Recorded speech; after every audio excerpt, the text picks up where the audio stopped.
আমাদের ইমানের দাম বেশি না সাহাবায়ে কেরামের ইমানের দাম বেশি? আমরা অবশ্যই আদবের সাথে জবাব দেব, সাহাবায়ে কেরামদের ইমানের দাম বেশি। কতক্ষণ? সাহাবায়ে কেরাম হুজুর আলাইহিস সালামের কাছে জিজ্ঞাসা করেছে, আমাদের ইমানের দাম বেশি না ১৫০০ বছর পরে যে সকল মোমেন মুসলমান হবে ভাঙ্গা, ফরিদপুর, নগরকান্দা, সালতা, ওই গোপালগঞ্জ মোবালগঞ্জ দিয়ে পশ্চিম পূর্ব দেশে, ওই দেশের এই সমস্ত মানুষের ইমানের দাম বেশি। কাদের ইমানের দাম বেশি? হুজুর বললেন, তোমাদের ইমানের চাইতে আমার আখেরি উম্মতের ইমানের দাম ১০০ গুণ বেশি। তোমাদের আমলের চাইতে তাদের আমলের দাম কত বেশি? মান তামাসসাকা বিসুন্নতি ইনদা ফাসাদি উম্মতি ফালাহু আজরু মিয়াতি শাহীদ।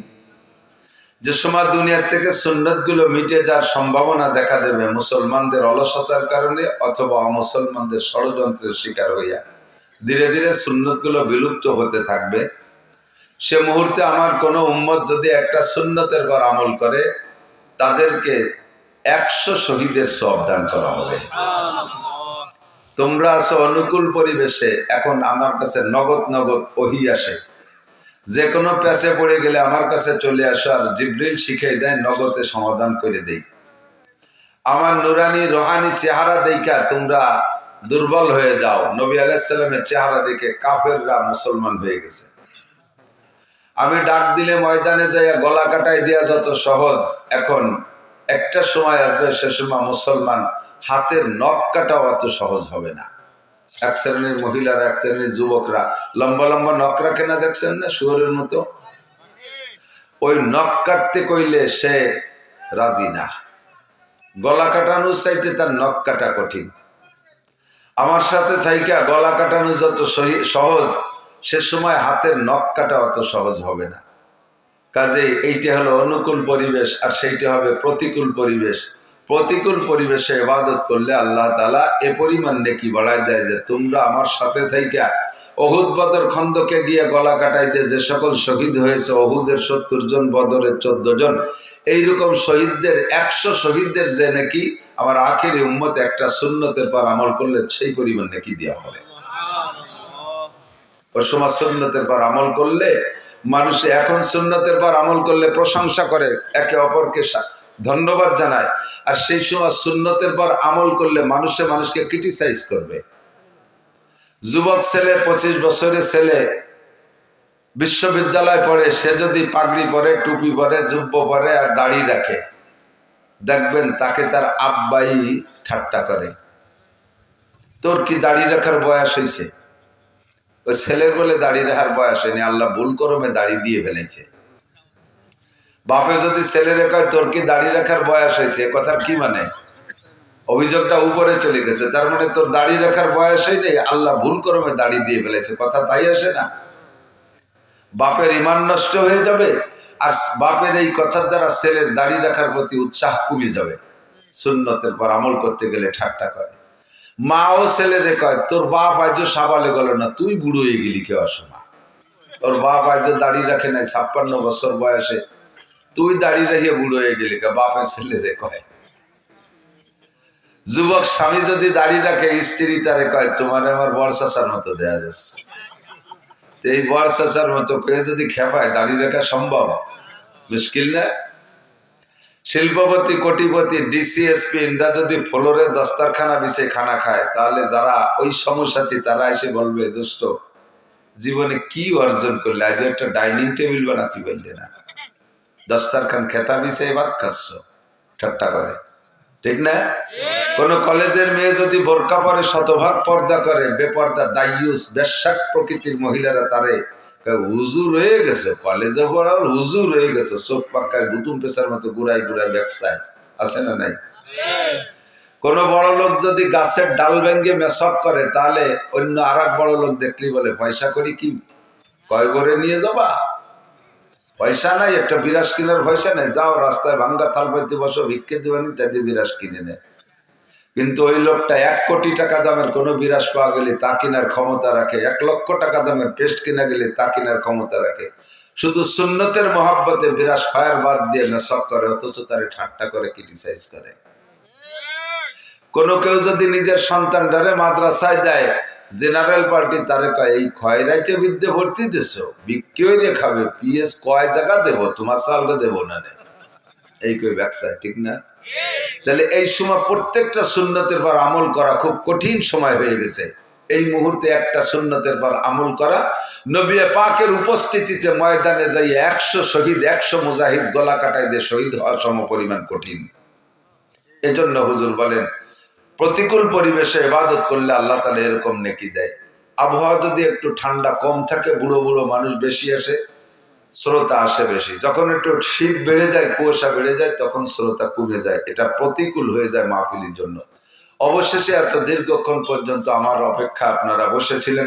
আমি আন্তরিকভাবে দোয়া করি, খাস দোয়ার মধ্যে শরীক রাখি, আমি কোথাও পিছিয়ে পড়ি না। কিন্তু আজকে এক মহা পেছে পড়ে, জানেন তো এই রোডের খবর, ফরিদপুর রোডের খবর, বিশেষ করে ফরিদপুর থেকে তালমা পর্যন্ত এমন জ্যাম, মাঝখানে 1 ঘন্টা আটকে থেকে তারপর ফিরে ব্যাকে যাইয়া মুন্সির বাজারে ঢুকে গজারি দিয়ে এসে এই পেছতে বেরোইছি। এসে তারপরে কোনো মতে দৌড়াইছি তো বিশ্ব দৌড়ি, তবুও এসে ধরতে পারছি আপনাদেরকে। এজন্য শুকর আদায় করে আল্লাহর দরবারে আলহামদুলিল্লাহ। আল্লাহ পাক রব্বুল আলামিনের চাইতে ভালোবাসার কি আর জগতে কেউ আছে? কথা বলেন। আল্লাহর চাইতে ভালোবাসার কেউ নেই। মা তো সন্তানকে কি ভালোবাসে, মা কি ভালোবাসে সন্তানকে। মায়ের চাইতে আল্লাহ পাক রব্বুল আলামিনের ভিতরে বান্দার প্রতি দরদ 100 গুণ বেশি। বাচ্চা যত অন্যায় করুক, মায়ের কাছে যে মা কয়ে ডাক দিলে যেমন ভুলে যায়, তা আল্লাহ পাকের চাইতে 100 ভাগের 1 ভাগ ভালোবাসা মায়ের মধ্যে। তাতে যদি বাচ্চার অন্যায় মা ডাক দিলে ভুলে যায়, আল্লাহ পাক রব্বুল আলামিনকেও ডাক দিলে বান্দা যত বড় অপরাধ করুক আল্লাহ সব ভুলে যায়। আল্লাহর মতো সরল নেই কেউ। আল্লাহ একেবারে সহজ আর ইজি। আল্লাহ আমাদেরকে ভালোবাসে তার অসংখ্য প্রমাণ। ততক্ষণ 1 নম্বর প্রমাণ হলো আল্লাহ পাক রব্বুল আলামিন আমাদেরকে সৃষ্টি করেছেন। ফেরেশতাদেরকে নিয়ে আল্লাহ তাআলা বৈঠক বসছেন, একটা আলোচনা সভা। জিজ্ঞেস করছে সে ফেরেশতাদের কাছে, ইন্নী জাইলুন ফিল আরদি খলিফা, আমি তো এই জমিনে আমার প্রতিনিধি বানাইতে চাই, তোমাদের মতামত কি? যেহেতু এই প্রতিনিধিদের খাদেমও হবে ফেরেশতারা, এদের পরিচালনাও করবে ফেরেশতারা। এক একজন মানুষের বডি পরিচালনা করার জন্য আল্লাহ তাআলা 360 জন ফেরেশতা মোতায়েন করে রাখছে। বলবেন সুবহানাল্লাহ। আমার নাকের 2টো ছিদ্র পাহারা দিতে 2 জন ফেরেশতা, কানের 2টো ছিদ্র পাহারা দিতে 2 জন ফেরেশতা, 2টো চোখ পাহারা দিতে 2 জন ফেরেশতা। এমন করে জয়েন্টে পয়েন্টে গিরে গিরে ফেরেশতা তৈরি করে রাখছে আল্লাহ তাআলা। তুমি এই গিরে নিয়ন্ত্রণ করবে, তুমি এই গিরে নিয়ন্ত্রণ করবা। তো আল্লাহ পাক রব্বুল আলামিন এই ফেরেশতাদেরকে মানুষের খাদেম বানাবেন বিদায় তাদের নিয়ে আল্লাহ তাআলা মত বিনিময় সবাই বসছেন। আমি তো মানুষ বানাইতে চাই, খলিফা বানাইতে চাই। ফামা যান্নুকুম, তোমাদের ধারণা কি? মানুষ আসার আগে লক্ষ লক্ষ কোটি কোটি বছর বা কত বছর আল্লাহই ভালো জানে, এ জগতে জিন ছিল। আল্লাহ তাআলা জিন দিয়ে জগৎ চালাইছে। জিনদের আচার আচরণে বিরক্ত হইয়া অস্থির হইয়া আল্লাহ পাক জিন নিধন আন্দোলনে লাগাই দিলেন। ফেরেশতাদেরকে বলে দিলেন, মারো, সাইলি ভেলায় দমাই দিয়ে শেষ করো। তো যতদূর হাতের মাথায় নাগালে পাইছে, চোখে বাঁচছে, সবগুলোরে শেষ করছে। কিন্তু 2-1টা লুকাই পালায় ছিল, তাদেরকে আল্লাহ দেখে নাই বা ফেরেশতারা দেখে নাই তা না। যেটা পালাইছে আল্লাহ কয় পলায়নি, ওটারে ছাড়ি দিয়ে ওটা থাক ওই জায়গা, ওকেও কাজে লাগবে। এই পলায়নি গোষ্ঠীর মধ্যে একটা রয়ে গেছে মিস্টার ইবলিস। এটা যদি 100টে ধরা খাতো তাহলে বেঁচে যেতাম। কিন্তু ওটাও আল্লাহর হিকমত, ওটাও আল্লাহর হিকমত। ফেলুল হাকিমে লা ইয়াকলু আনিল হিকমা, হাকিমের কোনো কাজ হিকমতের থেকে খালি নাই। বাহরহাল জিনদেরকে মারার পরে জিনদের এই আচরণ দেখে ফেরেশতাদের একটা অভিজ্ঞতা হয়েছে। ওই অভিজ্ঞতার আলোকে বলতেছে ফেরেশতারা কিন্তু গায়েব জানে না। আমাদের অনেকের আকীদা ফেরেশতারা গায়েব জানে, অনেকের আকীদা আমার পীর সাহেবও গায়েব জানে। এরকম আকীদার মানুষ আছে, আছে না নাই? আমার পীর সাহেব সম্পর্কে বাজে কথা কই না, উনি কিন্তু টের পায়, গোড়ার ডিম টের পায়। নবীর চাইতে বড় পীর কি দুনিয়ায় আসছে আর আসবে? নবীকে আল্লাহ বলতেছেন, তুমি উম্মতকে বলে দাও, কুল্লাউ কুনতু আ'লামুল গায়বা লাস্তাকসারতু মিনাল খায়র, আমি যদি গায়েব জানতাম, একটু পরে আমার কপালে কি আছে এটা যদি আমি জানতাম, কোন প্রকার ক্ষতি আমাকে স্পর্শ করতে পারতো না, সকল প্রকার কল্যাণ আর কামিয়াবি আমি অর্জন করতাম। ওহুদের মাঠে যে যদি আমি আগের থেকে জানতাম যে এই দিক দিয়ে পাথর এসে আমার দাঁত ভাঙবে, আমার হেলমেট ভেঙে যাবে, আমি সেটাকে চাইতাম না। তায়েবে গেলে যদি দুইজনে, আমি আর সাদ ইবনে আবি ওয়াক্কাস দুইজন তায়েবে যাব, গেলে যদি ওরা এই পরিমাণ মারবে আমি আগের থেকে জানতাম, তাহলে দুইজন যেতাম না, এটা দলবল নিয়ে যাইতাম। বুঝে শুনে তো মাইর খাওয়ার মধ্যে যা জায়েজ নেই। কতক্ষণ তো হুজুর বলেন আমি গায়েব জানি না, আল্লাহ বলতেছেন আমি গায়েব জানি না, তাই বলে দাও। ফেরেশতারাও গায়েব জানে না, কিন্তু অভিজ্ঞতার আলোকে একটা সন্দেহ করলেন। আতাজআলু ফিহা মান ইউফসিদু ফিহা ওয়া ইয়াসফিকুদ দিমা। আল্লাহ আগে একটা গোষ্ঠীরে তো সাফ করলাম, জানিয়ে দিলাম বাইরে, পরবর্তীতে যাকে বানাবার তারা আবার কেমন হবে? ওরা আবার পেঁয়াজের খেতে যাই হেসাক ধরে কাজি করবে নাকি?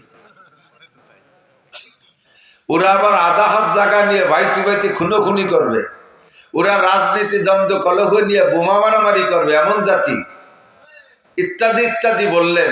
আল্লাহ পাক বলেন ইন্নী আ'লামু মা লা তা'লামুন। এরা কেমন হবে এটা তোমরা জানো না, ওটা আমি জানি। ওদের মধ্যে একটা মানুষ হবে লাউলা হুমা খালাকাল আফলাকা খালিকুহা লাউলা হুমা খারাজাল ইনসানু মিন আদামি।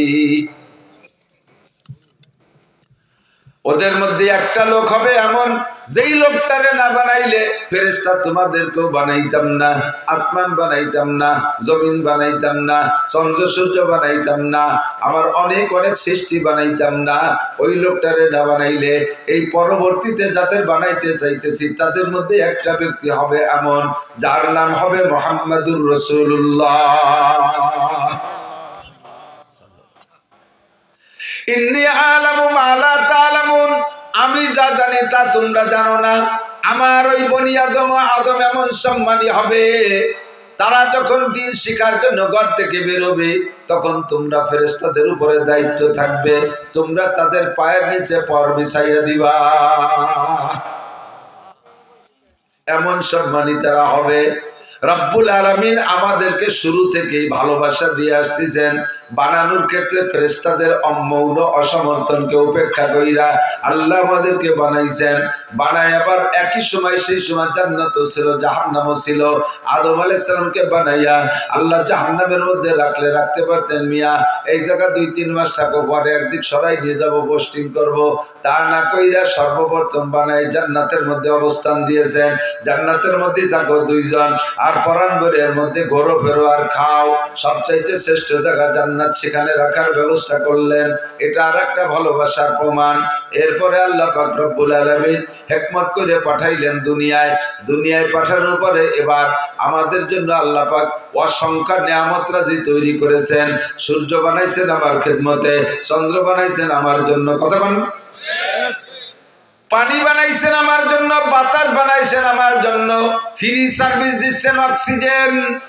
আইসিইউতে গিয়ে যদি আপনি কৃত্রিম মানুষের তৈরি করা অক্সিজেন ব্যবহার করেন, ঘন্টায় 2000 টাকা বিল আসে। 24 ঘন্টা থাকলে 48,000 টাকা বিল দেওয়া লাগে। 60, 70, 80, 90, 100 বছর পর্যন্ত বাঁচতেছি আমরা। আল্লাহর দেওয়া প্রদত্ত অক্সিজেন ব্যবহার করি, কোনোদিন বিল দেওয়া লাগে না, আর নিতেও কোনো কষ্ট হয় না। এটা আল্লাহ পাক আমার জন্য নিয়ামত দিয়েছেন। প্রয়োজন পরিমাণ মাছ দিয়েছেন, প্রয়োজন পরিমাণ গোশত দিয়েছেন, হাজার হাজার ফল দিয়েছেন, রকমারি খাদ্য দিয়েছেন। বলতে গেলে জীবন শেষ হয়ে যাবে। আল্লাহ কয় ওয়া ইন তাউদ্দু নি'মাতাল্লাহি লা তুহসুহা। তোমাদের জন্য এত নিয়ামত বানাইছি, সারা জীবন গণনা করে শেষ করতে পারবা না। এ সবই আমার ভালোবাসার প্রমাণ। কতক্ষণ যে যারে ভালোবাসে সে তার অপরাধকে চোখে কম দেখে।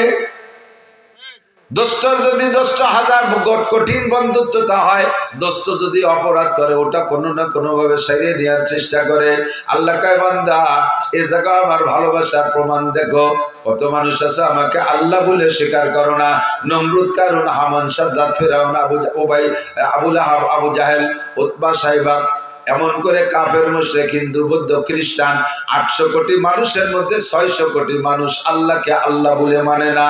অথচ আল্লাহ পাক তাদের খাদ্য বন্ধ করে দিচ্ছে না, তাদের ক্ষেত খামারের উৎপাদন বন্ধ করে দিচ্ছে না, তাদের কোনো প্রযুক্তি আল্লাহ তাআলা থামায় দিচ্ছে না, সেগুলোকে নষ্ট করে দিচ্ছে না।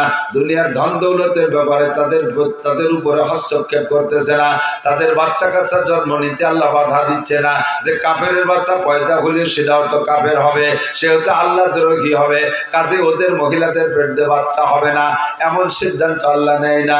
আল্লাহ পাক বলেন বানাইছি বড় মহব্বত করে, বড় দরদ করে বানাইছি, কাজেই তোদের হাজারো অপরাধ আমি চোখ বন্ধ করে মেনে নেব। আমার 99টা নামের মধ্যে একটা নাম সত্তার। আল্লাহর একটা নাম কি? সত্তার। সত্তার মানে গোপনকারী, সত্তার মানে গোপনকারী। আমরা এখানে যারা বসা আছি, সাবালেক থেকে নিয়ে এ পর্যন্ত যাদের বয়স হয়েছে, যার যতটুকু হয়েছে, মুখে স্বীকার করতে বলতেছি না, প্রত্যেকেরটা ভিতরে জানা আছে। সাবালেক হওয়ার পর থেকে যে যতটুকু বয়স পেয়েছেন, এই জীবনে নাবালেক থাকতে যেগুলো হয়েছে সেগুলো আল্লাহ ধরে না। সাবালেক হওয়ার পর থেকে নিয়ে নারী বলেন আর পুরুষ বলেন, প্রত্যেকটা মানুষের জীবনে এমন এমন অপরাধ করা আছে, যেই অপরাধগুলো যদি সমাজে প্রকাশ পাইতো, আল্লাহু আকবার, সম্মান তো দূরের কথা, মানুষে তারে মুখে চুনকালি দিত।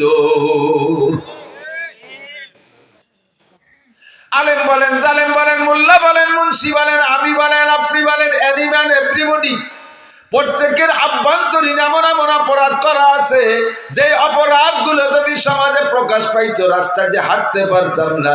আমার আল্লাহ সত্তার নামের ওসিলায় গোপন কইরা রাখছে। কয় বান্দা তোরে বানাইছি বড় বড় মহব্বত করে, দরদ করে, তোরে আমি অত্যন্ত ভালোবাসি, তাই আমি অপেক্ষা করি দেখি তুই ওখান থেকে ফিরে আসিস নাকি, তোরে অপমান করবো না। এবার আল্লাহ পাক বলেন আমি তো তোমার ভালোবাসা সৃষ্টি করেছি, অসংখ্য নিয়ামত দিয়ে লালন পালন করি, বান্দা তুমি কি আমাকে ভালোবাসো? নবী পাককে আল্লাহ পাক বলেন বান্দার কাছে জিজ্ঞেস করো, কুল ইন কুনতুম তুহিব্বুনাল্লাহ, বলো তাদের কাছে জিজ্ঞাসা করো তোমরা কি আল্লাহকে ভালোবাসতে চাও? দুইজন মানুষের মধ্যে যদি প্রেম ভালোবাসা হয়, ভালোবাসার একটা রেজাল্ট আছে, ভালোবাসার একটা শেষ আছে, ভালোবাসার পর একটা ফলাফল প্রকাশ হয়, একটা বিস্ফোরণ ঘটে। নারী আর পুরুষ ভালোবাসা হয়, সে জায়গায় একটা বিস্ফোরণ আছে। পুরুষে পুরুষের সম্পর্ক হয়, তার একটা রেজাল্ট আছে।